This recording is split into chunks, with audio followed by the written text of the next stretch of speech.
Hi friends, உங்கள் வாழ்க்கையில் இருக்கிற பிரச்சனைக்கு எந்த நவகிரகத்தை வழிபடணும்னு தெரியுமா? வாங்க பார்க்கலாம். முதல்ல சூரியன், வேலை, பதவி, உடல் ஆரோக்கியம் கிடைக்க வழிபடலாம்.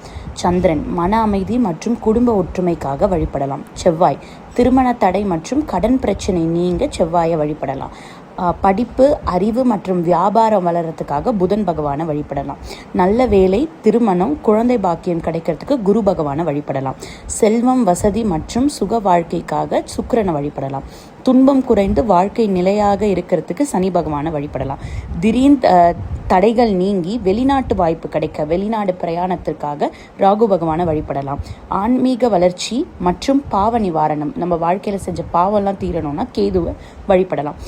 இதில் உங்களுக்கு என்ன பிரச்சனை இருக்குது, எந்த நவகிரகத்தை வழிபட்டால் நல்லது அப்படின்றத பற்றி நான் சொல்லியிருக்கேன். பிடிச்சிருந்தால் like, share and subscribe. Thank you.